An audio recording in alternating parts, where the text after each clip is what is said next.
call is now taking notes. This call is now being recorded.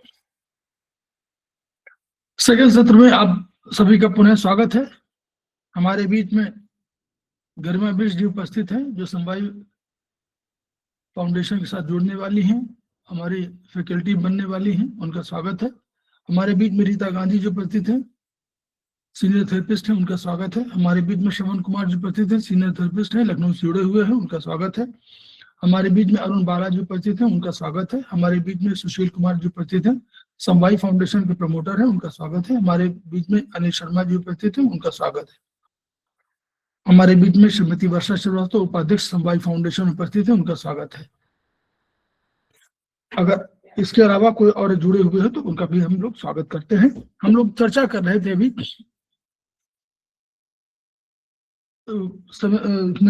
Old 1 point treatment book 2 पर चर्चा कर रहे थे। नीतू जैन मैडम ने पूरा जो है पूरी किताब को आपको जस्ट सबमिट की पूरा पढ़ा, लगभग 200 डिजीज का उसमें उल्लेख है। तो कोशिश ये है हम लोगों की कि इन डिजीज के बारे में हम लोग जाने, और जानने के बाद अगर हम सिंगल पॉइंट पर ट्रीटमेंट भी किसी को बता देते हैं तो वो भी लाभकारी होगा। अगर हम, क्योंकि सामान्य बहुत सी चीजें होती हैं जो छोटी छोटी बीमारियां होती हैं, उनमें हम लोग सिंगल पॉइंट से ट्रीटमेंट अगर करते हैं तो वो भी ठीक हो जाता है। जब कभी बहुत वैसा होता है तो प्रोटोकॉल की जरूरत पड़ती है, जिसमें कि हमारे 5-7 पॉइंट होते हैं। पॉइंट का प्रयोग कम से कम होना चाहिए, इसीलिए प्रोटोकॉल को बहुत लंबा मत करिए। जब भी प्रोटोकॉल बनाइए, मान लीजिए प्रोटोकॉल को यूज करते हैं तो 8-10 पॉइंट जो होते हैं उनको आप यूज कर लीजिए। प्रोटोकॉल की मतलब वो अगर उनकी संख्या बढ़ रही हो मैग्नेट्स की या कोई मेथी की किसी की, तो कोशिश करिए कि 2 प्रोटोकॉल यूज करें। एक प्रोटोकॉल एक दिन, दूसरा प्रोटोकॉल दूसरे दिन। एनर्जी तो आपको बैलेंस करनी है, तो एनर्जी बैलेंस होती जाएगी और उसमें बहुत चिंता मत करिए। दूसरा चिंता मत कभी करिए कि हमारा जो है पॉइंट जो है वो सही पॉइंट लग रहा है कि नहीं लग रहा। मान लीजिए आपने थोड़ा बहुत इधर उधर लगा दिया, तो भी वो जगह पर अगर ब्योल चार्ट में लगा रहे हैं तो ब्योल में हाथों में लगा, हाथों में जगह इतनी कम है कि उसमें गलत होने की संभावना बहुत कम है। थोड़ा बहुत टच जरूर करेगा उस पॉइंट को, तो ऐसा नहीं है। कोई भी हथेली कितनी बड़ी है उतने बड़े में आपकी बहुत से पॉइंट है, तो आपको किताब से अगर देखेंगे या चार्ट से आप देखेंगे तो बहुत से पॉइंट आपको सही हो जाएंगे। तीसरा कारण, मान लीजिए कहीं गलत लगा भी दिया आपने, तो भी ये मान के चलिए कि आयुर्वेदिक एक्यूप्रेशर में एक हमारे पास मन है। वो मन जो है वो जैसा चाहता है वैसा उसको शिफ्ट करता है। तो ऐसा मत सोचिए कि मन केवल एक विचार नहीं है, मन मेटाफिजिकल द्रव्य है, और वो द्रव्य है तो वो उसमें सारी क्षमता है, और आत्मा से नीचे उसकी स्थिति, मतलब आत्मा के साथ कंट्रोलिंग पावर है, लेकिन आत्मा कंट्रोल करता है उसको, लेकिन सबसे अधिक कर्मशील है, सबसे अधिक कार्यशील है, सबसे अधिक फंक्शनलिटी उसी की है। तो इसलिए उसकी जो क्षमता है वो अपरंपार है, ये मान के चलिए। तो कभी अब थोड़ा बहुत गलत भी हो जा रहा है तो आप कभी भी चिंता मत करिए, मन में मत लाइए, क्योंकि मन ही है जो तय करता है। मन से मान लीजिए हमने आप कहा कहीं अपोजिट फ्लो, या हम लोगों ने फ्लो दिया कोई, या हमने कहा कि नॉर्मल फ्लो या अपोजिट फ्लो है, ये भी मन का विचार है ना। ये विचार किसका है श्रवण जी? ये विचार किसका है? ये मन का विचार है ना। तो यानी बहुत चीजों का क्रिएशन मन ने किया है, इसलिए बहुत चिंता मत करिए। अगर मन ने मान लिया कि सही है तो बहुत चीजें सही हो जाएगी, तो इसलिए कभी परेशान नहीं होना इस पर। चलिए हम लोग आगे बात करते हैं। आज 5 पर देखिए, 5 है, फिर वही ये 5 की वाली किताब है। सर कौन से सेम में आती है? किस सेमेस्टर में आता है 5 बुक? सेमेस्टर में नहीं आएगी ये कोई नहीं पढ़ाएगा इसको, ये पढ़ाई नहीं जाएगी, ये पढ़ाई नहीं जाएगी। आपको केवल इसमें बता रहे हैं कि इसमें जो है थोड़ा सा तो हाई ब्लड प्रेशर का इसमें दिया हुआ है। फिर से दिखा दे वो बुक का फेस फ्रंट। ऑरेंज कलर का होगा ना। Okay sir, thank you sir, done done. ये वाली किताब है, ये पूरी किताब दिख रही है? जी सर दिख रही दिख रही है? यस सर दिख रही है। दिख गया सर, दिख गया। ठीक। हाई ब्लड प्रेशर इसमें दिया हुआ है। मेटाबॉलिक एक्टिविटी के कारण अगर बढ़ रहा है तो LI11 को सीडेट करना है। जब सबका अलग अलग है, मेटाबॉलिक एक्टिविटी बढ़ी है, मान लीजिए उनसे भी रक्तचाप बढ़ता है, बहुत अधिक आपने कोई खाना वाना खाया या वैसे हो गया या अधिक एक्टिविटी हो गई, तो मेटाबॉलिक एक्टिविटी जब हो रही है तो वो भी एक्सेस उनकी वजह से LI11। इंटरनल विंड बढ़ी अगर मान लीजिए, तो ये लीवर, इंटरनल विंड का कंट्रोलर लीवर है, तो लीवर 3 को सीडेट करेंगे। अगर मान लीजिए कोई बहुत अधिक टेंशन में है, आप रोग शोक है, सब वो है, तो भी इससे पीछे दर्द हो जाएगा। तो इनसे गॉल ब्लैडर का पॉइंट जो है वो सर का ताज कहलाता है, इसलिए GB20 को तो हम लोग पॉइंट सब मालूम है। GB20 है सर, ये टेंशन में लगा सकते हैं जी, ये टेंशन एकदम अचानक कोई बात हो जाए, GB20 इसमें लगा सकते हैं। हाँ नेचुरली GB20 जो है ये कभी आपको उसकी वजह से कहीं सरदर्द भी हो रहा तो भी आप GB20 यूज करते हैं हम लोग। ठीक है। हम लोग पेन में सरदर्द में यूज करते हैं GB20। सूजन शरीर में अगर आ जाएगी तो भी कभी कभी बीपी बढ़ जाएगा, तो K2 को करें, क्योंकि सूजन शरीर में आई है तो उसके लिए कंट्रोलर K2 है, तो K2 को सीडेट कर दीजिए तो ये ठीक हो जाएगी। लो ब्लड प्रेशर के लिए अब ये लो ब्लड प्रेशर में क्या, मेटाबॉलिक एक्टिविटी अगर घटी है तो हमारे लो बीपी हो सकता है। जैसे बहुत आप लगातार टेंशन बिना खाना खाए पिए कुछ आ रहे हैं तो क्या होगा, लो बीपी हो सकता है। तो LI11 को यहाँ टोन कर देना है। हाथ पांव अगर ठंडे हैं तो भी लो ब्लड प्रेशर हो सकता है, तो K7 को उसमें टोन कर दीजिए तो ठीक हो जाएगा। किडनी का 7 पॉइंट है, किडनी 7, किडनी 6 और किडनी 3, तीनों मोर और लेस एक ही तरह के पॉइंट है। किडनी 7 जो है मदर पॉइंट ऑफ किडनी है, तो मदर जो है एनर्जी देगी तो किडनी को एनर्जी और मिल जाएगी। डायबिटीज मेलाइटस, तो इसमें SP6 को सीडेशन की बात कही गई है। ये अपना उनका कंसेप्ट है अपना, जो स्प्लीन, लीवर और किडनी तीनों का मिलन बिंदु है, तो यहाँ पर ब्लड शुगर, उसमें रक्त शर्करा बढ़ने पर ये कह रहे हैं कि ये एक पॉइंट है जिससे उसको शुगर घटाना है। यूरिक एसिड, लीवर 2 को सीडेट करना है। यूरिक एसिड में ब्लड में यूरिक एसिड बढ़ जाएगी तो होम्योस्टेसिस के कारण कभी होता कि होम्योस्टेसिस मतलब यानी जो मशीनें हैं, होम्योस्टेटिक मशीनें हैं, वो ठीक नहीं कर पा रही हैं, तो उसका वो कारण है। तो LI11 सीडेशन करेंगे। तो दो पॉइंट है, एक लीवर 2 को सीडेट करें और या LI11 को सीडेट करें, दो कारण है। एनीमिया, GB39 को टोनिफिकेशन है। एनीमिया के तमाम पॉइंट आपको मिलेंगे, तो GB39 भी एक पॉइंट है। GB39 का इसका कंसेप्ट क्या है? कंसेप्ट है कि GB39 हमारा कौन सा पॉइंट है? मेडुलरी पॉइंट है, और इसको हम लोग बालते हैं 8 जो बिंदु है उनमें से एक ये भी है। एक्स्ट्रा क्या स्पेशल पॉइंट है ना, स्पेशल पॉइंट कहलाते हैं, एक्स्ट्राऑर्डिनरी कहलाते हैं। कौन सा पॉइंट कहलाता है? सेमेस्टर 1 का है extraordinary point sir.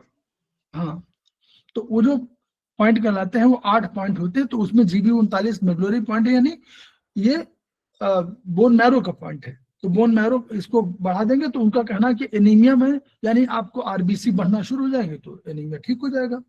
Anaemia RBC की वजह से होता है। RBC एनीमिया होता क्या है? RBC कम होंगे तो इनमें हीमोग्लोबिन कम होगा, हीमोग्लोबिन कम होगा तो ऑक्सीजन कम होगी। तो अल्टीमेटली ये सब पूरा आपको रक्त के एनीमिया के लिए आपको तैयारी करते हैं। तो अल्टीमेटली क्या है? Bone marrow generation, bone marrow शुरुआत करता है, फिर RBC पे ले जाता है, RBC के पास हीमोग्लोबिन दे देता है, हीमोग्लोबिन को ऑक्सीजन दे देता है। तो ऑक्सीजन का कंसेप्ट भी है। तो चाइनीज में क्या कंसेप्ट है? चाइनीज में है स्प्लीन बनाती है पहला फूड बनाई, फूड बनाने के बाद उसको देना है किसको है, हार्ट और लंग्स को देना है कि भाई आप बनाइए। एक को कहा कि भैया आप भी बना दीजिए, इसमें से रक्त बना दीजिए, एक को कहा कि एनर्जी दे दीजिए। रक्त का मूवमेंट बिना की के संभव है? अगर ऊर्जा ना हो और रक्त बन जाए तो क्या मूवमेंट संभव है? बोलिए। अगर मान लीजिए आपके शरीर में रक्त कोई है और वो उसमें आपके पास ऊर्जा नहीं है तो रक्त मूवमेंट करेगा? और अगर मान लीजिए ऊर्जा है और रक्त नहीं है तो ऊर्जा किसको चलाएगी? वो तो कंसेप्ट वो समझ भी रहे नहीं हैं ना? होगा। कंसेप्ट समझ रहे हैं ना? ऊर्जा की जरूरत क्यों है? ऊर्जा और ब्लड और तरल, यही तो हमारे शरीर में है। या तो तरल है कोई, तरल माने कोई और तरह का, ब्लड के अलावा। मतलब सब लोग देखिए पार्टिसिपेट करिए उसमें, जब करेंगे तो और अधिक अच्छा आनंद आएगा और आपको अच्छा लगेगा। यानी रक्त की जरूरत क्यों है? क्योंकि उसमें मॉडर्न साइंस कहती है कि हमको ले जाना है क्या, ऑक्सीजन ले जाना है, इसलिए हमको रक्त की आवश्यकता है, ट्रांसपोर्टर है वो। चाइनीज थ्योरी कहती है कि हमने भोजन, हमको बनाना ही ऊर्जा, तो भोजन तो हमने बना लिया, भोजन से भोजन ऊर्जा बनाया, अब इस ऊर्जा से हमको दूसरे हमारी मशीनें हैं वो क्या बनाएंगी, एक रक्त बनाएंगी और एक ऊर्जा बनाएगी। वो ऊर्जा काम करेगी डिफेंसिव की, वो ऊर्जा काम करेगी हमारे शरीर में जो हमारे रोम छिद्र हैं उनको कंट्रोल करने की। तो एक जो है एक लंग्स है जो क्या करता है, ऊर्जा बनाता है, की बनाता है, की का निर्माण करता है और उसके साथ साथ रोम छिद्रों में सब छिद्राता है उस ऊर्जा को, ताकि हर जगह ऊर्जा रहे। अगर नहीं रहेगी तो सारे रोम छिद्र जो है अपने आप अनकंट्रोल्ड होंगे। तो यानी उनकी कंट्रोलिंग पावर किसको मिली हुई है, लंग्स को। और लंग्स डिफेंसिव ऊर्जा, आपको सुरक्षा चाहिए तो पहले भाई बाहर का आक्रमण कोई हो तो लंग्स करेगा। हार्ट को क्या किया दिया, लंग्स और हार्ट दोनों मिलकर के क्या बनाते हैं, ऑक्सीजन। ये चाइनीज कह रहे थे कितनी पहले, बहुत पहले बीसी में कह रहे थे।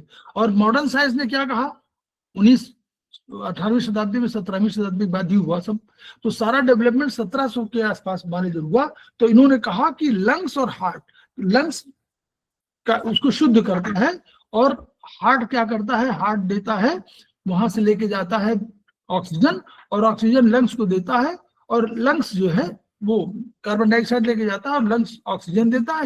यानी दोनों मिलकर के बना रहे हैं। ये बात चाइनीज पहले से जानते थे और पहले से कह रहे थे, इसको मॉडर्न साइंस ने सिद्ध किया कि हाँ ये बात सही है। तो वही चीज है, तो एनीमिया होने के ठीक करने के लिए ये बेसिक पॉइंट है। और भी पॉइंट हमारे पास हो सकते हैं। हम लोगों को, अगर हम लोग वैसे बात करें, सिंगल पॉइंट की बात कर रहे हैं, तो इन्होंने कहा कि इसके बाद आगे एक पॉइंट है कि हार्ट को केवल करना हो, हार्ट की वजह से एनीमिया हो रहा हो, यानी हार्ट मूवमेंट ठीक से न कर पा रहा हो और इनके कारण एनीमिया हो, तो उसके लिए हम लोग हार्ट का फंक्शन बढ़ा देते हैं। UV15 एक पॉइंट हो सकता है। तीसरे पॉइंट, 3-4 पॉइंट और हो सकते हैं कि आप SP3 हो सकता है, किडनी 3 हो सकती है, किडनी 3 करेगी, किडनी 3 भी तो करेगा, किडनी 3, SP3, हार्ट 7, LU9 और एक UB17। UB17 कौन सा पॉइंट है, ब्लड मीटिंग, हाँ फ्लूइड। Blood meeting. तो रक्त में फ्लूइड चाहिए ना, RBC से काम तो बनेगा नहीं, फ्लूइड भी चाहिए ना, तो फ्लूइड है, फ्लूइड मूवमेंट के लिए। तो इसलिए एनर्जी और चाइनीज के हिसाब से एनर्जी और ब्लड है तो एनर्जी उसको आगे बढ़ाती है, और अगर ब्लड ना हो एनर्जी किसको बढ़ाएगी, तो यानी ब्लड और एनर्जी दोनों का होना आवश्यक है। इसलिए एनीमिया का पॉइंट तमाम हो सकते हैं। आपको चोंगमो आप यूज करेंगे, ट्रेटाइज 4, ट्रेटाइज 6 सेमेस्टर 4 चोंगमो यूज करेंगे तो चोंगमो के साथ ST 37 और 38 2 पॉइंट आप यूज कर सकते हैं, वो भी आपको एनीमिया का पॉइंट है। अभी एनीमिया का पॉइंट हम लोगों ने बताया था घर में मैडम, लिम्फ सर लिम्फ 30 हाँ LY LY LY 36 LY 13, ठीक है। चलिए, हाइपोप्रोटेमिया मतलब प्रोटीन घट जा रही है। हाइपो माने कम होना, हाइपर माने अधिक होना, प्रोटीनिया माने प्रोटीन जो है, तो प्रोटीन की कमी होने पर प्रोटीनेमिया कहलाती है। तो यानी प्रोटीन घट जाए, रक्त में प्रोटीन घट जाए। अब अगर प्रोटीन के फंक्शन समझिए, प्रोटीन क्या काम करेगी बोलिए, प्रोटीन क्या काम करती है? अगर प्रोटीन ना हो तो क्या होगा? बीएचबी का प्रश्न है पहले सेमेस्टर का। अगर प्रोटीन ना हो तो क्या करेगा? प्रोटीन को क्या कहा जाता है बोलिए? प्रोटीन को बनाया जाता है, अरे सुशील कुमार भी बैठे हुए हैं, शरीर नहीं है? सेल्स को पोषण मरम्मत मिलता है करती ना सर। हाँ, किससे? शरीर के अंगों की सेल्स को पोषण प्रोटीन ना, मरम्मत करती है। हाँ यस, क्या बताया? हाँ बोलिए बोलिए, अभी सर अब बताया रिपेयरिंग बता का रही काम हूँ। होता है, सेल्स की मरम्मत रिपेयरिंग। करती है। हाँ, जो सेल्स रिपेयरिंग नहीं मतलब, बल्कि आप समझिए पूरा कंस्ट्रक्शन। आपका मकान जब बनवाया होगा तो मकान में क्या क्या चीज लगी बोलिए? मकान में अपने कोई मकान बना है, कोई है तो उसमें ईंटें लगा, रोड़ी पत्थर। सरिया लगा, जी। रोड़ी लगी, बदरपुर लगा, जी। है सीमेंट लगी, ये जो चीज, पानी लगा, ये जो चीजें हैं यही काम करती है प्रोटीन। प्रोटीन सेल का निर्माण करती है।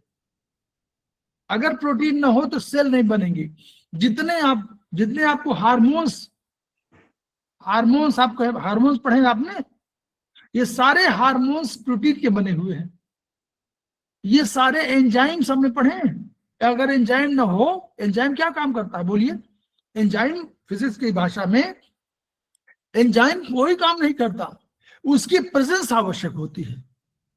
जैसे अगर 4 मजदूर काम कर रहे हों और एक जो सुपरवाइजर होता है वो ना हो, तो चारों सिगरेट पीने लगेंगे, बीड़ी पीने लगेंगे, बैठे रहेंगे, गपशप करने लगेंगे, ठीक है। लेकिन एक वो रहता है तो उसकी प्रेजेंस में काम होता है। वही इसका काम है एंजाइम का। एंजाइम कोई काम नहीं करता है, किसी क्रिया में भाग नहीं लेता, लेकिन उसकी प्रेजेंस, और ना वो खत्म होता है। अगर वो 5 ग्राम है तो 5 ही ग्राम रहेगा।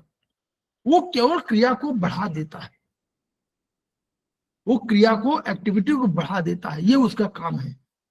तो इसलिए वो बनता है किससे? वो भी प्रोटीन से बनता है, वो भी प्रोटीन से। जहां पर आपको पढ़ा होगा आपने ASE कहीं पढ़ा ना, प्रोटीनेज, माल्टेज, जहां जहां ASE लिखा हुआ है वो प्रोटीन का निर्मित है। जहां जहां OSE लिखा है वो ग्लूकोज की श्रेणी में आता है, शुगर वाली श्रेणी में। Glucose, maltose, fructose, sucrose.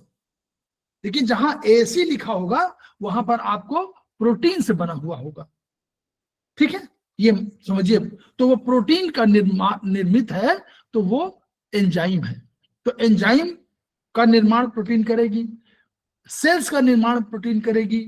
तो ग्रोथ के लिए आवश्यक है, निर्माण के लिए आवश्यक है, मरम्मत के लिए आवश्यक है, टूट फूट के लिए आवश्यक है। कोई आगे मदर कोई बन रहा है तो उसके लिए आवश्यक है, शिशु के लिए चाहिए, सबको अधिक चाहिए ना एनर्जी। तो प्रोटीन एनर्जी ना होकर के, एनर्जी के लिए तो ग्लूकोज, लेकिन प्रोटीन जो है स्पेशली आपको सेल निर्माण में होता है। तो हाइपोप्रोटीनिमिया, प्रोटीन घट जाएगा तो हाइपोप्रोटीनिमिया कहलाएगी। K3 को टोन करेंगे, तो K3 को टोन करेंगे तो प्रोटीन। K3 को किडनी, किडनी क्या है? किडनी बहुत चीजों को कंट्रोल करती है ना। तो किडनी K3 का मतलब कि किडनी बहुत चीजों को कंट्रोल करती है, तो वो आपको बढ़ा देगी।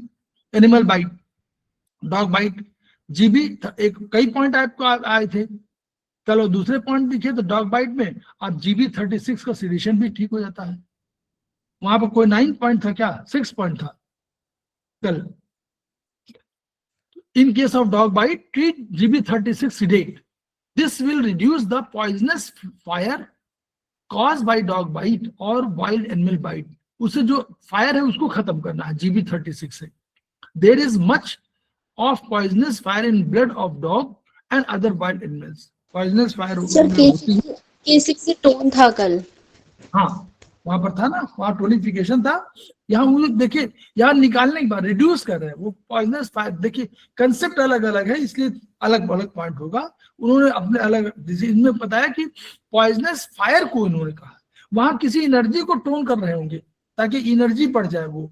वहां पर इसमें कह रहे हैं कि वो पॉइजनस फायर को निकालना है, तो इन्होंने GB36 को सीडेट कर दिया। This very long tongue of dogs and wild animals indicate excess heat in their bodies. Excess heat अगर होती है तभी तो देखिए, आप देखिए डॉग वगैरह क्या है, हमेशा हाँफते रहते हैं, आपने देखा है, हमेशा जो है हाँफते रहते हैं ना। तो एनर्जी का एनर्जी अधिक है, अधिक एनर्जी है, उसकी वजह से वो हमेशा उनकी बाहर जबान निकली रहती है, और तो यह एनर्जी का अधिक। This is the reason the dogs extend the tongues outside to obtain cold wind which produces further cold by exploiting the saliva on their tongues। इसलिए कि वो अपने बाहर टंग को बाहर रखते हैं ताकि वो कोल्डनेस, जो कोल्ड विंड है, उसको ग्रहण कर लें गर्मी की वजह से। तो which produces further cold by evaporating the saliva on their tongue।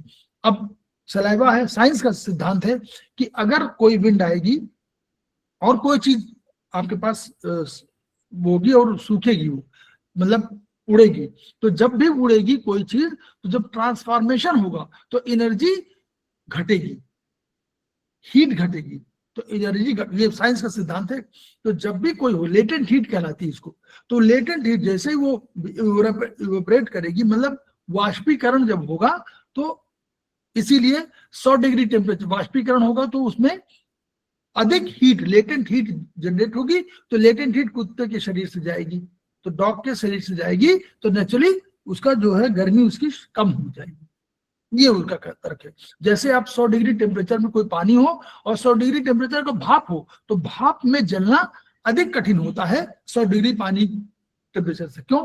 पानी में तो जो 100 डिग्री का टेम्परेचर है उसी ने हीट दिया, लेकिन भाप जो बनी उसमें लेटेंट हीट भी है। तो भाप क्या करेगी? भाप से कन्वर्ट होगी, वो लिक्विड में, तरल में कन्वर्ट होगी, तो उसमें 536 किलो कैलोरी निकलेगी। उतनी जरूरत होती है लेटेंट हीट की। तो वो इसलिए भाप से जब जलेंगे तो अधिक जलेंगे, और 100 डिग्री टेम्परेचर के पानी से जलेंगे तो कम जलेंगे। ये कंसेप्ट साइंस का है, इसलिए उसी को रेफरेंस इन्होंने दिया है। इंसेक्ट बाइट, मधुमक्खी बर्रे काट लेते हैं गर्मियों में, जाड़े में तो कोई नहीं होते। इंसेक्ट बाइट ये कहलाते हैं। K6 को, K6 वहां भी था, याद करिए, K6 था ना, अभी बताया गन्मा मैडम ने, K6 था, K6 वही आ गया। तो K6 को यहाँ टोन करते हैं, दुष्प्रभाव को ठीक करने के लिए किडनी का। और मधुमक्खी बर्रे काट लेते हैं, ये अभी इसमें जाड़े में नहीं काट पाते हैं, गर्मी में काटते हैं। और कौन से काटते हैं आपको मालूम है? मधुमक्खियां कौन काटते हैं, कोई बताएगा? कमेरी। सर वो जो येलो, कमेरी जो येलो होती है वाली ना, होती काम है। करने वाली, वही काटती है। रानी मक्खी नहीं काटती, मालूम है ना? एक रानी मक्खी के साथ हजारों की संख्या में, लाखों की संख्या में मधुमक्खियां होती हैं, कमेरी मक्खियां कहलाती हैं, जो काम करने वाली। और इनका एक और फंडा है, एक बार इन्होंने डंक यूज कर लिया तो जानते हैं वो क्या हो जाती है?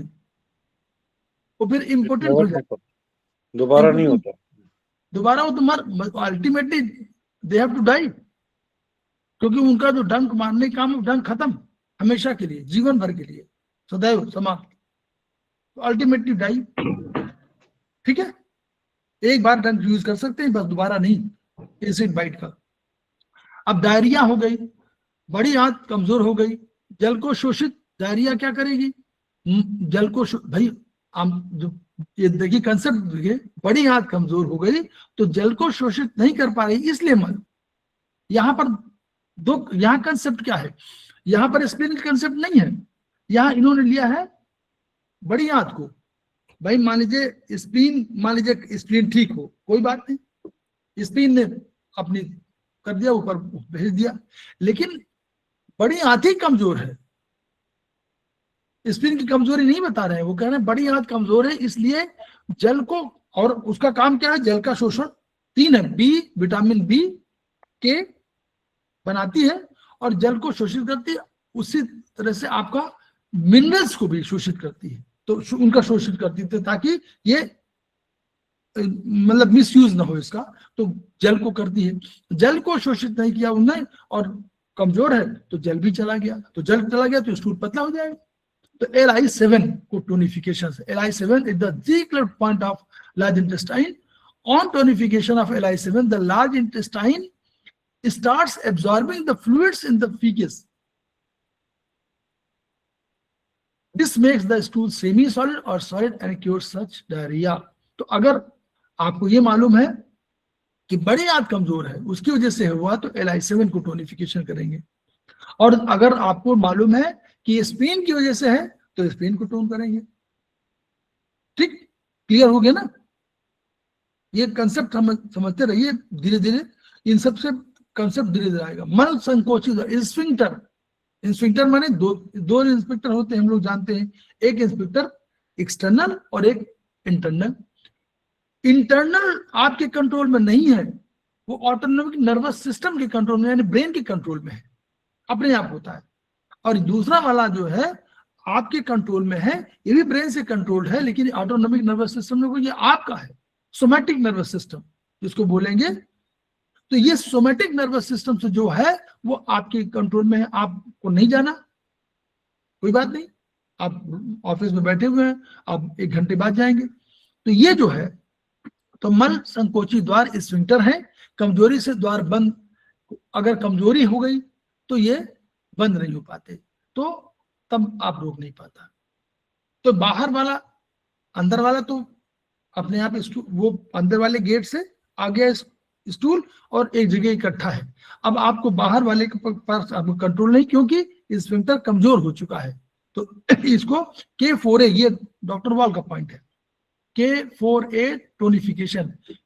K4A is the treatment point for anal sphincter. When the anal sphincter cannot close due to lack of energy, there incontinence of stool occurs. तो अगर नहीं रोक पा रहा तो इसको K4A उसका है tonification of K4A reinstate the energy in the anal sphincter to close and the incontinence of stool is cured.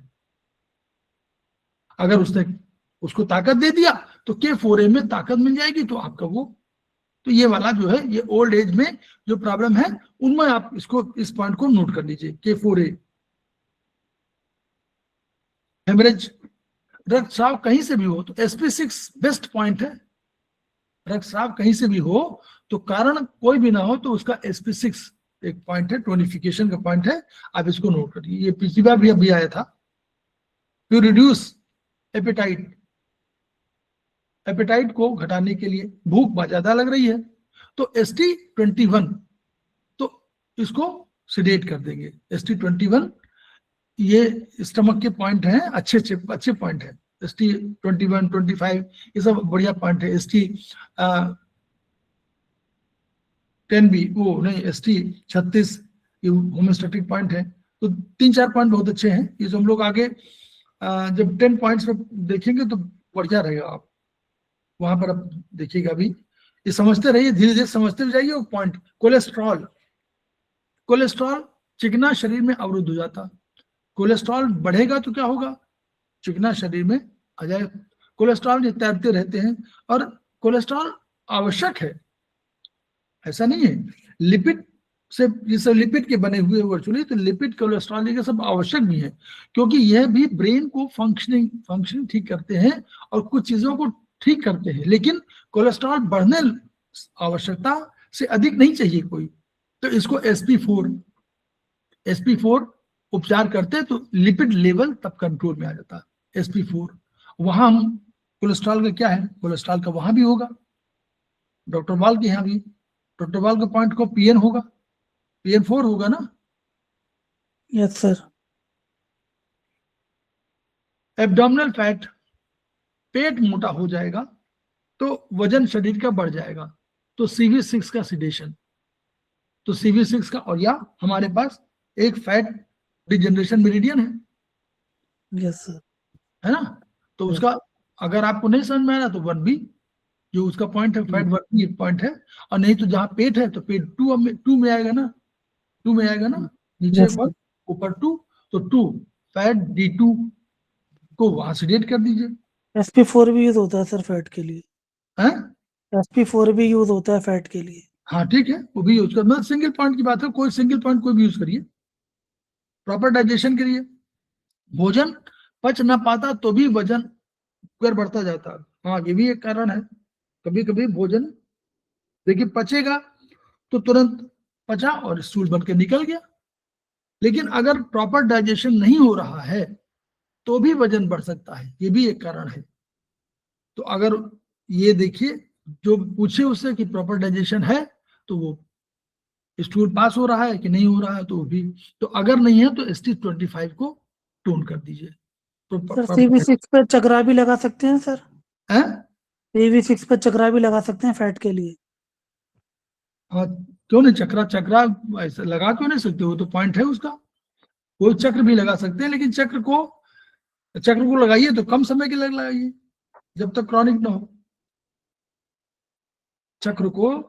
चक्र देखिए, चक्र को लगाइए ठीक है, लेकिन चक्र को कम समय के लिए लगाइए ना, और पॉइंट पे, क्योंकि चक्र वो नॉर्मल चक्र की बात कर रहे हैं कि आप चक्र की पॉइंट की बात कर रहे हैं, ये तो इसमें तो आप वो वाले CV6 पे सर चक्रा मैग्नेट। ना।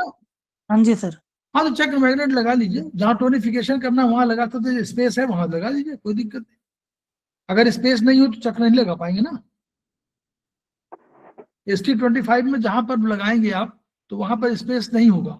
बोलिए। मैं CV6 पे चक्रा मैग्नेट पूछ रहा हूँ सर। हाँ, CV6 में लगा दीजिए, वो वहां से स्पेस है, यहाँ पे तो बीच वाले में स्पेस है, लेकिन यहाँ पे स्पेस कम है यार, इतना चक्र वाला बड़ा लगा दोगे आप, या तो बहुत छोटा वाला लगाओ। चक्र एक बिल्कुल छोटा वाला होता है, चक्र 1, वो चक्र मैग्नेट CM1 कहलाता है ना, तो CM1 में लगा दो, CM1 CM2 CM इस तरह करके हैं, क्योंकि जगह कम है ना। CV6 की बात कर रहे हैं, CV6 में जगह कम है, दोनों के बीच में 3 पॉइंट है, 5 6 7, है ना। Yes sir. हाँ, तो तीनों पॉइंट इतने स्पेस में तीनों पॉइंट है, देखिए इतने में 3 पॉइंट है, तो उसमें चक्र जो है काफी कवर करेगा, इसलिए बोल रहे हैं थोड़ा सा, है ना।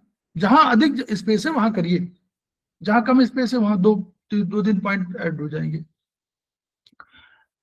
डायूरेसिस द्वारा वजन घटाना, अगर आपका पानी भी तो डाइजेस्ट होता है, बोलिए, होता है कि नहीं होता। यस। देखिए, होता है। सलाइवा निरंतर निकलने वाली है। जब आप भोजन करते हो, पानी पीते हैं, भोजन करते हैं, जब भी कुछ करते हैं तो सलाइवा निरंतर निकलने वाली चीज है। तो जैसे ये होगा तो आप पानी को इसीलिए कहते हैं नॉर्मली, पहले सवेरे के 1-2 पानी को जरूर धीरे धीरे पीजिए, ताकि सलाइवा भी साथ में जाए और उससे डाइजेशन होता है। वाटर जल्दी डाइजेस्ट होता है, लेकिन फिर भी तरीका तो वही है, चर्निंग उसकी भी होगी, वो भी चर्निंग में जाएगा स्टमक में, तो इसलिए शरीर में तो वो मतलब पानी पीने का तरीका ये है। अब पानी आप जितना पीते हैं, उस आपने मान लीजिए 3 लीटर पिया, नॉर्मल स्टैंडर्ड है 3 लीटर, 1.5 लीटर के आसपास, 1.2 से 1.5 लीटर के आसपास आपका यूरिन पास होना चाहिए। इतना यूरिन नहीं जा रहा, यूरिन कम जा रहा है, और वाटर आप पानी इनटेक ठीक है 3 लीटर, तो जो शरीर को आवश्यकता है उसके अलावा शरीर का क्या काम करेगा, शरीर स्टोरेज कैपेसिटी कहीं नहीं है शरीर में, तो वो कहीं ना कहीं आपके बॉडी में रुकेगा, तो वो वजन ही तो बढ़ाएगा, तो वो जब बाहर नहीं निकले वजन बढ़ा देगा, तो शरीर रुकने लगेगा तो वजन बढ़ने लगेगा, स्वेलिंग आने लगेगी। तो SP9 बहुत बढ़िया पॉइंट है इसका, CV9 SP9 4 पॉइंट है, SP9 है, CV9 1 पॉइंट है, 1 पॉइंट है आपका UB22 ट्रिपल बार, वो कंट्रोलर है यूरिन का, UB कंट्रोलर है, वो कंट्रोलर इस रूप में है कि वो एग्जीक्यूटिव अधिकारी है, वो इवेंट मैनेजर है, तो उसका पॉइंट है UB22 को पॉइंट, UB22 को किसका पॉइंट है, बोलिए हेमंत। UB22 उसी का पॉइंट है, ट्रिपल वार्मर का बैक शू। Yes sir. है ना। ऊपर से आएगा देखिए लंग से आएगा 13, फिर आएगा पेरिकार्डियम 14, फिर आएगा हार्ट 13 14 15, ऊपर से आएगा, ऊपर से लंग्स पहले, फिर पेरिकार्डियम चारों तरफ कवरिंग, फिर हार्ट, तो लंग्स पेरिकार्डियम और वो, तो 13 14 15 हो गया। बैकशू पॉइंट के लिए बोल रहा हूं। फिर 16 17 छोड़ दीजिए, डायफ्राम के लिए पॉइंट है ये, 16 17 डायफ्राम वाले पॉइंट है, 16 17 छोड़ दीजिए। फिर 18 में दाहिने तरफ लीवर, तो 18 पॉइंट लीवर का हो गया। 19 गाल ब्लैडर, उसी के भाई दोस्त है और घर का सदस्य है, हस्बैंड वाइफ के रिलेशनशिप में है, तो 13 14 15 16 17 छोड़ दीजिए, 18 19, फिर आ जाइए लेफ्ट में, फिर स्प्लीन आई है पहले, तो 20 और 21 स्टमक, तो 20 21 आ गया। फिर 22 आपका ट्रिपल वार्मर, फिर 23 आपका किडनी, ट्रिपल वार्मर के नीचे 23 में किडनी नीचे आएगी, 23 किडनी हो गई। फिर 24 नहीं है किसी का, है 24 नहीं है, 25 होगा, 25 लार्ज इंटेस्टाइन का हो जाएगा 25। फिर आपका 26 छोड़ दीजिए, फिर 27 28 कितना एसआई का हो जाएगा, और एक दूसरा हो जाएगा यूबी का। इस तरह पॉइंट को याद करिए। 13 14 15 16 17 छोड़ दीजिए, 18 19 दाहिने तरफ, 20 21 लेफ्ट तरफ, 22 ट्रिपल वार्मर, फिर 23 आपका किडनी, 24 आपका छोड़ दीजिए, 25 आपका एलआई, फिर 26 छोड़ दीजिए, 27 आपका स्मॉल इंटेस्टाइन और 28 आपका यूबी। ये पॉइंट बैकशू पॉइंट है, ठीक। तो SP9 का आपका, तो UB22 वहां का बैकशू पॉइंट था, तो UB22 और ST28 4 पॉइंट है। अगर आपका शरीर में बहुत अधिक है वो है, तो SP9 से ठीक नहीं हो पा रहा है, तो 4 पॉइंट यूज कर लीजिए, SP9 CV9 UB22 और ST28। फिर phthisis, TB and wasting of body. TB रोगी को जब हो जाती तो वजन गिर जाएगा, डॉक्टरी भाषा में थीसिस क्या बोलते हैं, थीसिस, PHP तो साइलेंट होगा, PH साइलेंट होगा, थीसिस हो गए। तो LU1 सिडेशन से इसको ठीक करेंगे, यानी लंग्स की बीमारी है, तो LU1 humid heat in centre के कारण थीसिस या टीबी हो जाती है। ये कह रहे हैं ह्यूमिड हीट इन्फेक्शन की वजह से होती है, तो LU1 जो है उससे सिडेशन से ये ठीक करेंगे।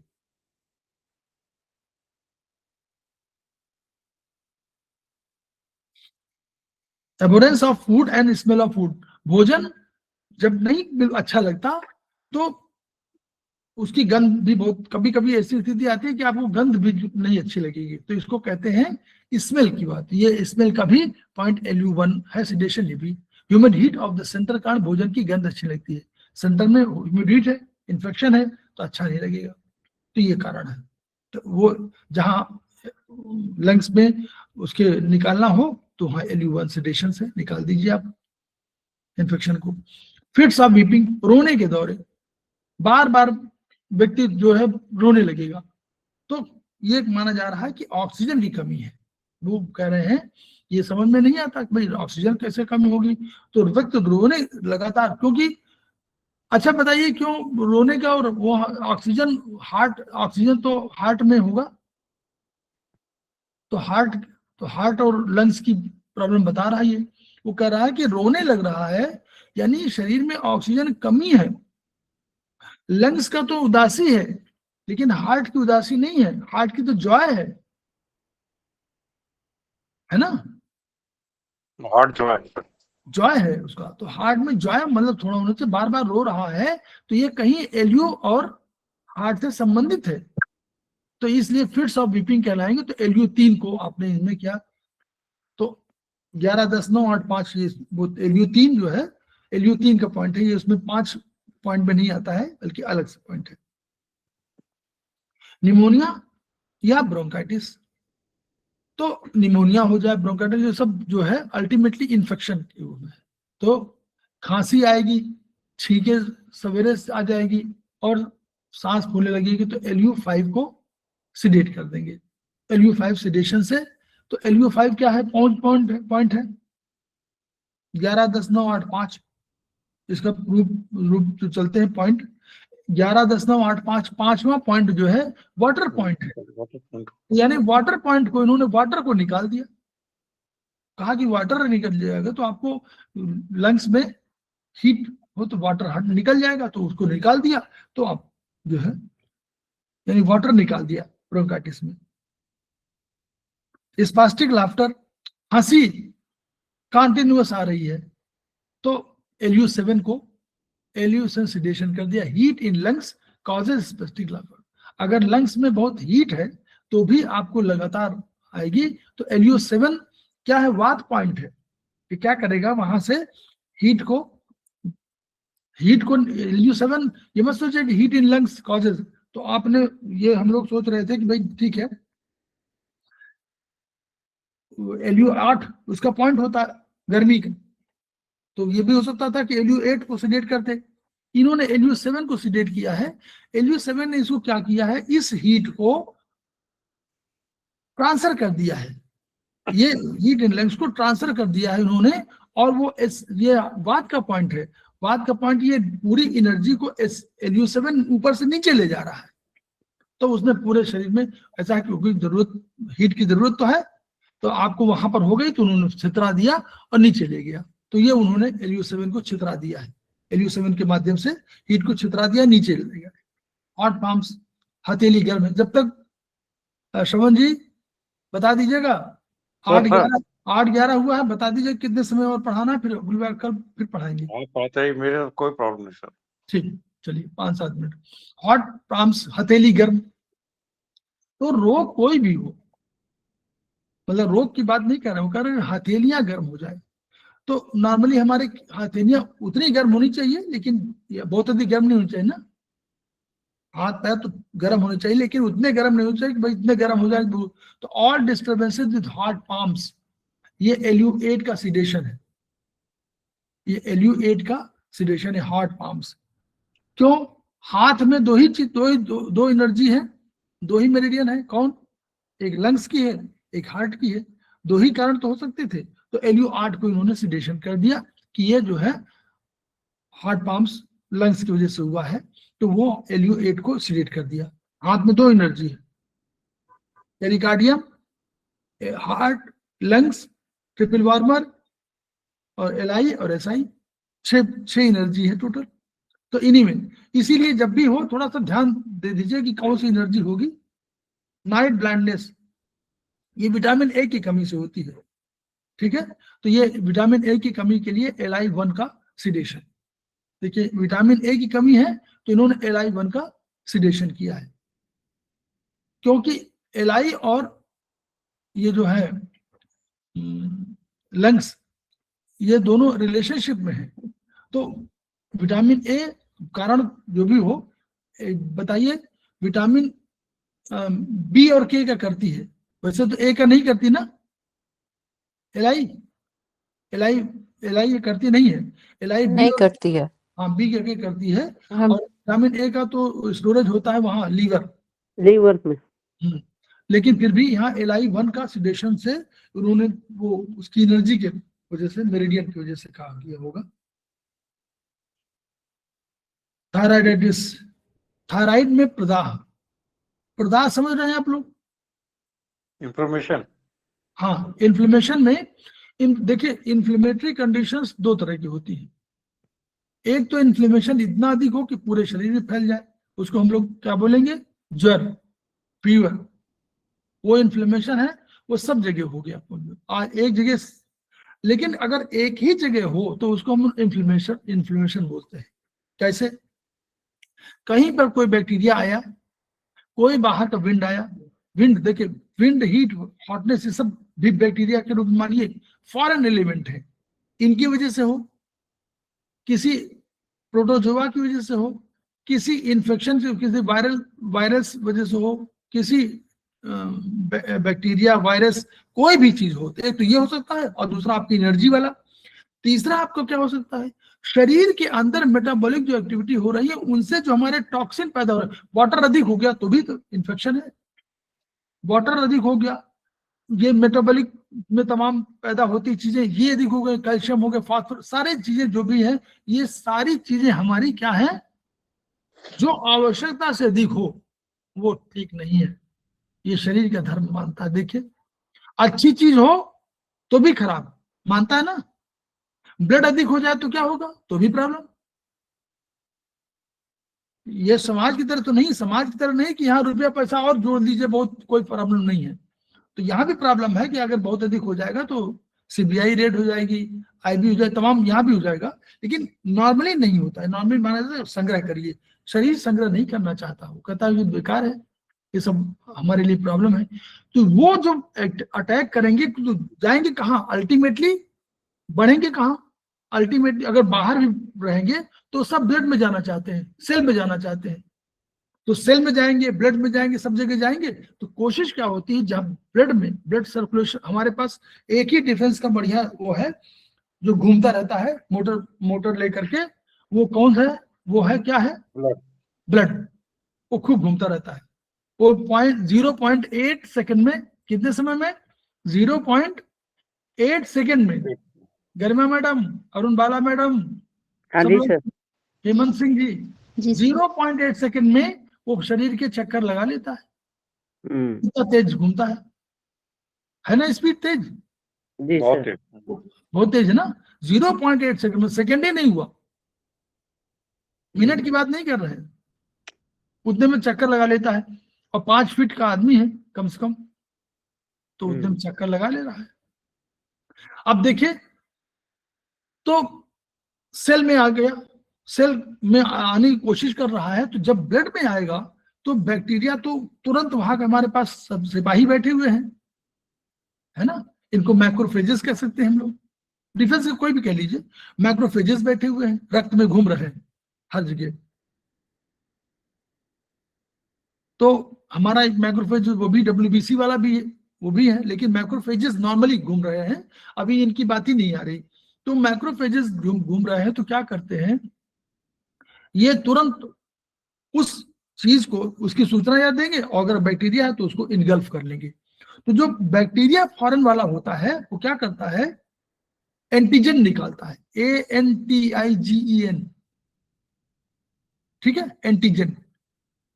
उस एंटीजन निकालने से वो प्रोटीन, वो भी प्रोटीन होता है, तो वो प्रोटीन एंटीजन निकालता है। तो ये लोग क्या करते हैं, जो हमारा ये उसी, पहले तो अकेला माने जाएगा, तो 10 लोग इसको तुरंत पकड़ लिए, और पकड़ने के बाद क्या करते हैं, उसका सब नोट कर लेते हैं कि इसके पास कौन से प्रोटीन है, कौन सी चीजें हैं।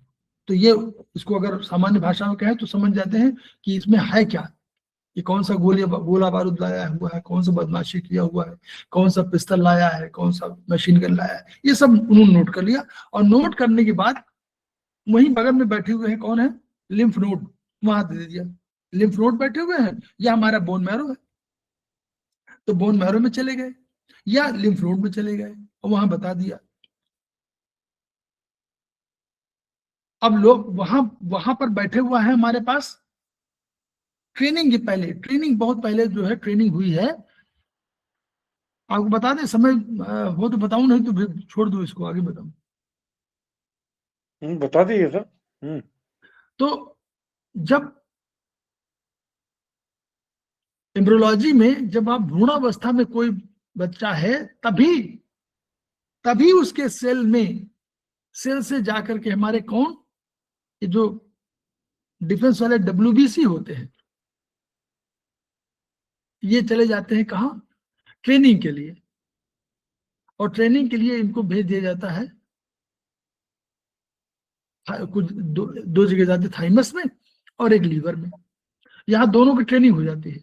तो ट्रेनिंग हो गई, तो वहां पर जो ट्रेनिंग, अब वो ट्रेनिंग में क्या उनको सब सिखाया जाता है कि कोई आदमी गोला बारूद, जैसे डिफेंस में ट्रेनिंग होती है वैसे ही सिखाया जाता है कि अगर कोई आदमी है तो ऐसे करिए, ये करिए, ये करिए।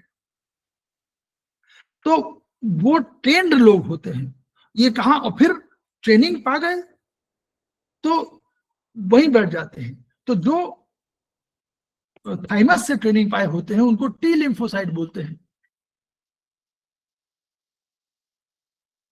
जो थाइमस में ट्रेनिंग पाए हैं वो टी लिम्फोसाइट है। लिम्फोसाइट वहां जाते हैं और उनको कहा गया तो वो जाते हैं ट्रेनिंग पाते हैं, तो टी लिम्फोसाइट मैंने थाइमस से ट्रेंड है। और जो लीवर से ट्रेनिंग पाए होते हैं उसको बी लिम्फोसाइट बोलते हैं, लिम्फोसाइट। क्योंकि उसका नाम जो है ओरिजिनली पहले बर्ड्स में बर्सा जो था उससे होमोलोगस कहा गया उसको, तो वो पाया गया कि लीवर, तो वो पहले जो साइंटिस्ट ने आविष्कार किया उसका नाम जो है, जब उन्होंने बी बरसा वाले कर दिया तो उसने बी नाम दे दिया, तो बरसा के नाम से था तो बरसा के नाम से हुआ तो बी लिम्फोसाइट। वो बाद में चेंज नहीं हुआ, जब तुलना की गई कि वही उसी तरह का ऑर्गन हमारे यहाँ लीवर में है, तो ये लीवर को उसके नाम पर सम्मान देने के लिए जो बीज रखा था वही रखा गया। ठीक है, तो लीवर से जो ट्रेनिंग पाए उनको बी लिम्फोसाइट और जो थाइमस से पाए टी लिम्फोसाइट। अब ये दोनों पड़े हुए कहाँ चले गए, ये आसपास के जो नोड्स हैं वहां चले गए या बोन मैरो में है, ये अब ट्रेनिंग हो गई। इधर जो ये आदमी गया जो हम जिसने इनगल्फ किया था और उसने पूरा नोट कर लिया था कि ये आदमी ये ऐसा है, ये गोला बारूद लाया है, उसने जाके तुरंत इंफॉर्मेशन दिया पुलिस चौकी हमारे पास का है, नोड्स लिम्फ नोड, ये पुलिस चौकी है, लिम्फ नोड पे बोन मैरो में चला गया। तो उसने बताया कि भैया वो जो आदमी आया हुआ बदमाश है उसके पास ये गोला बारूद है। तो अब वो इंफॉर्मेशन जो दिया उसके आधार पर वहां पर प्रोडक्शन शुरू हो गया किसका, इसका, एक ऐसे आदमी का जो इन सब चीजों को जानता हो, ट्रेंड हो जाए इसमें कि इस गोला बारूद को मारने के लिए क्या हमको चाहिए, उसने ट्रेन कर दिया गया। उनको ट्रेन करने के बाद कहा कि आप जाइए और प्लाज्मा मेरठ में छोड़ दिया और कहा कि प्लाज्मा में और आप और सब चीजें लीजिए, प्लाज्मा से सब चीजें लेकर के आप अपनी सेना बनाइए। तो जो यहां सेना उसने बनाई उसका नाम एंटीबॉडीज हो गया। तो इस सेना बनाने के काम में 14 दिन के आसपास लगता है। इसीलिए लिम्फोसाइट, जो हमारे लिम्फोसाइट होते हैं ना, तो ये लिम्फोसाइट जो टी लिम्फोसाइट से ट्रेनिंग किए थे उनसे अगर कोई एंटीबॉडी बनी है तो उसका वो सेल के अंदर जो जीवाणु है उनको मारेगी। और जो बी लिम्फोसाइट है, जो बी लिम्फोसाइट जो ट्रेंड है उनसे जो अगर एंटीबॉडी बनाई गई है तो वो हमारे ह्यूमरल जो सेल के बाहर है उनके दुश्मनों से लड़ेगी। ये दिस इज द फंक्शन। इसमें 14 दिन लगभग बनते हैं, इसीलिए 14 दिनों तक थाइमस नाम की ग्रंथि जो है वो प्रोटेक्शन 14 साल के बच्चों का तो करती है, 14 साल के बच्चों का प्रोटेक्शन नहीं कर पाती। 14 साल के बच्चों को कम इन्फेक्शन होता है बशर्ते और बड़ों के, क्योंकि 14 साल तक डिफेंसिव के लिए थाइमा है वो सुरक्षा करती है, लेकिन 14 साल के बाद वो नष्ट हो जाती है। तो अब हमारे पास यही है, अगर हमारे पास माइक्रो जो पहले वो है ना शुरू में स्नोफिल है, 3 स्नोफिल, न्यूट्रोफिल और 3 बेसोफिल, तीनों फिल इनमें ग्रेनुअल्स हैं।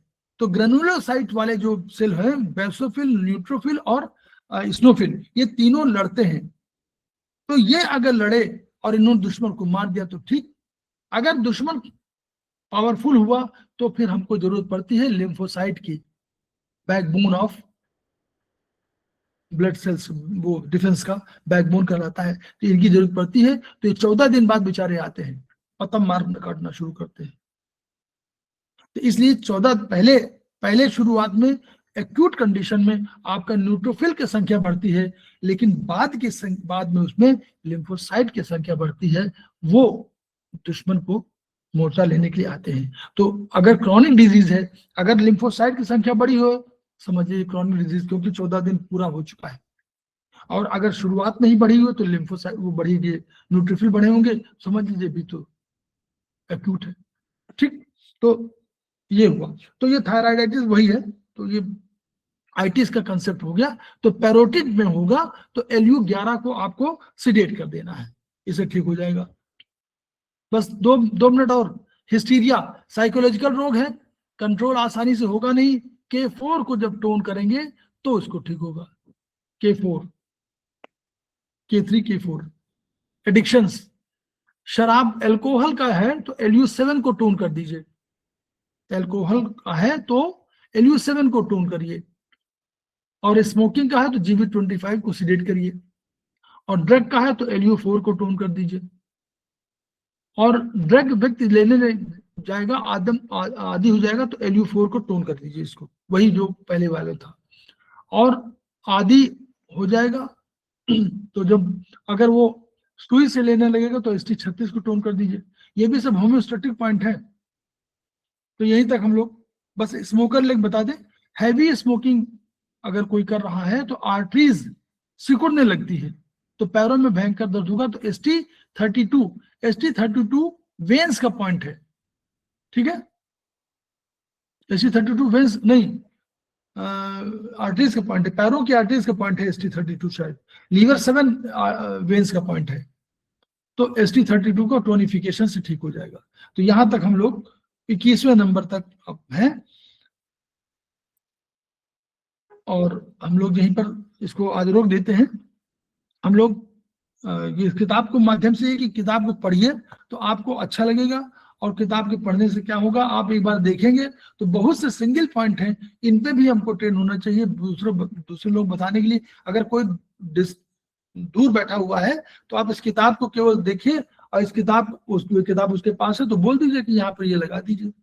तो अगर उसके पास मैग्नेट होगा, मेथी होगा, कुछ होगा तो लगा देगा, तो ठीक हो जाएगा। तो हम लोग खेमका सर की ऊर्जा को ग्रहण करते हैं, ज्ञान को बढ़ाते हैं, खुद पढ़ते हैं, और ज्ञान को बाहर निकालना चाहिए, तभी ज्ञान और आएगा। तो ज्ञान को बाहर निकालिए और ज्ञान बढ़ेगा, आपका बढ़ेगा, सामने वाले का बढ़ेगा, जिसको वो ज्ञान देगा उसका ज्ञान बढ़ेगा, एक चेन बनेगी। खेमका सर का सपना पूरा होगा। सपना क्या है हम लोग जानते हैं, each one reach one, each one treat one, each one teach one. इन्हीं शब्दों के साथ हम लोग कल फिर मिलते हैं, तब तक के लिए धन्यवाद।